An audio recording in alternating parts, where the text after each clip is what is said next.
Hey Guitar Heroes, so I've been pleasantly surprised by how well received this skill list has been, and so I kind of wanted to go over it and sort of get into more details and sort of explain what you should be practicing depending on what level you're at. Because I mean, I know it can seem pretty simple, like, oh, if you're on level 12 and you can do all that stuff, then just work on whatever's on level 13. Now, something pretty interesting that I wasn't really expecting is that there seems to be a big wall right here at level 30. There were a ton of people that said that they were around level 28, 29, or 30, or somewhere around that range. And very few people are like breaking into the 30s after that. So I'm going to try and help you figure out how to get over that hurdle and start moving into the harder stuff. But let's start with the top. So level 1 to 10, these ones you should pretty much just stick to the Guitar Hero playlists. If I were you, if I was like playing on medium or hard, I would just download the set list for all of the Guitar Hero games, you know, 1, 2, 3, World Tour, 5, Warriors of Rock, because those are the only songs that really have the easier difficulties. People who make custom charts never really bother with that. But once you're like playing on expert, I'd say it's perfectly fine to start downloading these packs like the Anti-Hero and the Carpal Tunnel Hero. I know they sound scary, like, oh, they're a big pack full of expert songs, but even these playlists are full of a lot of easier songs, even though everything's only on expert. I mean, even right here we got Flamingo. I pretty much wanted to only put in the most popular and well-known songs on this list so that most people could relate to it. I didn't want to fill it full of just very niche stuff. Yeah, Flamingo and Silvera are the only two non-Guitar Hero setlist songs I have in the first 30. Because those ones are just kind of meme songs and everybody knows about them. But so, okay, once you're in the 10 to 20s, start downloading some of these other packs and just try and experiment, try and find more songs to work on. The more stuff you have to work on in your skill range, the better. Because if you are somebody who lives in 2007, Guitar Hero 3 just came out, and Through the Fire and Flames and The Way It Ends and Raining Blood are pretty much the only songs that challenge you, and you have to keep playing those 3 songs forever, you just burn out. And it's really hard to improve, too, if you only have like a couple of songs to work on. So that's why I would say try and diversify, expand your playlist, just try a bunch of different songs. It'll get you a good variety. It'll improve your general skill rather than just practicing on one specific song. And so that would get you pretty much up to level 30 pretty well. Now, once you get into the 30s, I mean, this is where you really start to shred. I mean, it starts out with The Devil Went Down to Georgia, which I never really thought of was that much more difficult than Fire and Flames, but I mean, I guess some people are having problems with that. And then, yeah, a whole bunch of solo medleys. You got some technical death metal, even some songs with tapping, like Ode to Insanity has some tapping in it. Acid Wolf Pack has tapping. Lunar Luminance is pretty much all tapping.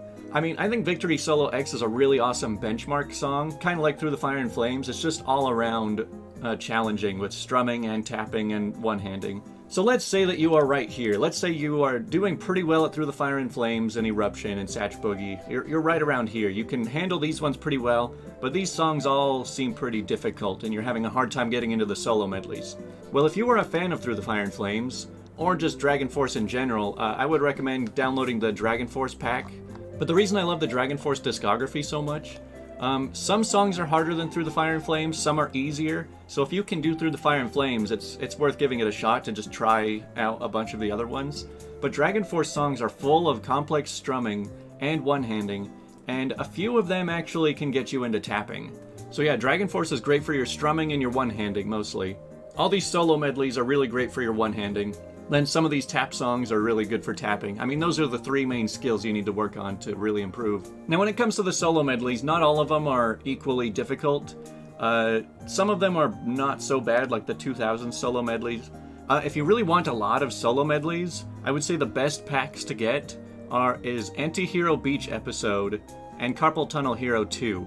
Those ones probably have the best solo medleys, from easy to super hard. Of course, there are still more in Anti-Hero 1 and 2 and Carpal Tunnel Hero 1. So, I mean, those 5 playlists will get you, like, well over 1,000 songs, and there are a lot of good stuff in there. And so just sort of, like, try out some of the solo medleys. I mean, I would honestly say that some of the solo medleys are easier than Fire and Flames. But then some of them get insanely hard. Like, down here you got Mike Orlando solo medley at level 45. But now let's talk about the second big barrier that arbitrarily is hard to get over. So I am right around level 40. I can do some of the 41s, but like I'm about 40 and a half. That's where my level is. So I'm kind of in the boat with a lot of you guys trying to break over the 30 to 31. I'm stuck on this wall. So I don't know how it really lined up so well that these two were like the biggest walls for people to climb over. But I think that this is where you really just need to learn how to two-hand a lot of stuff, to learn how to tap. Because around like, you know, Guitars That Ate My Brain, and especially, you know, like Nerd Alert or the Francesco Ferreri solo medley and Shipwrecked, these start to get like so fast one-handing that you're gonna need to learn how to actually tap solos. And so I think that's one skill that's pretty hard to figure out that you need to get over to get into the 40s. But once you get into the higher 40s, that's when you start to see like the fully tap stuff, the really weird stuff, just full of crazy taps, just lots of patterns. And then, like I said, into the 50s, it just starts to get insane. Now, luckily, I have had some help lately from Frith. You've probably seen his videos, Frosted. He's probably top 3 players in the world. And so, pretty much from level 60 on, I'm just like, all right, have at it. You do what you want with the list. So he basically took over from the 60s and up. And so it gets kind of ridiculous. He starts adding a whole bunch of FCs. It just goes all the way up to level 110 so far. It'll probably keep going higher. But yeah, if you're wondering why the list gets a little bit crazy after level 60, I'm just letting him play with it, because I figure there's probably less than 100 people in the world that can even do anything past level 60. And so I'm just telling him, all right, you just have fun with it. That's your playground for you and all of those other people that are actually playing, you know, Inverted 2 and Solus 4 and just all of these ridiculous charts down here. So if you are somebody who's like, you know, in the 20s and you're looking at this list and you're like, man, I'm only level 25 out of 110, I suck at this game. Like, don't really worry about it. I would say that probably only 1% of people who play this game actively today are above level 45, if that. Maybe even 40 is like the highest that most people see. Like, the skill gaps start to get really crazy, especially once you pass into the 60s. Because, I mean, you'll notice stuff like Supernova 7 stars is like 30 levels away from Supernova FC. And I mean, if you're this far down on the list, you probably don't need my help with anything. So yeah, as I've talked about before, if you're in some of the earlier levels, just stick to the Guitar Hero games.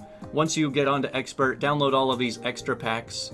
Like I said, these 5 packs of just the Carpal Tunnel Heroes and the Anti-Heroes, those are probably the best packs you can find, apart from just the regular Guitar Hero playlists.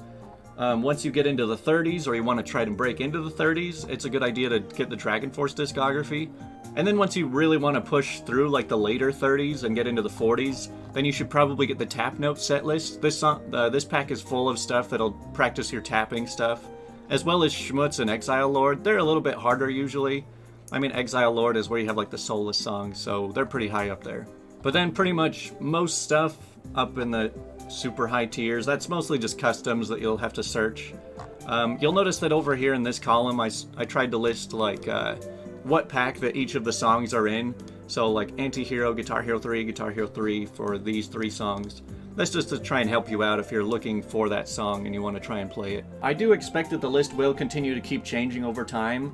Especially, I would like to get a few more voices around the top level to sort of review, and, you know, neither of us are perfect when making this list, so, I mean, the more eyes we have on it, the more feedback we get, the better. I would say just keep commenting on the YouTube videos like this one, and let me know if there are any songs that you feel are too high or too low. I've had a lot of comments about Jordan. People say that Jordan shouldn't be harder than Through the Fire and Flames. I've always felt like the solo in Jordan was a little bit more complex than anything in Flames, and I have considered moving it this way, but I can't really say that any of these songs should take their place. Like, I don't want to move this one up to overwrite it, and I don't know that any of these need to be moved further down. So, I don't know, it might take a little while to fully figure out. But hopefully we can get a lot of the community to sort of pile on. I don't want this all to just be around me. I don't need to take all the credit. I just want sort of a standard that the majority of us can go by, that we can understand each other if you say like, oh, I'm a level 35 in this game. But that's all for now. I'll see you later.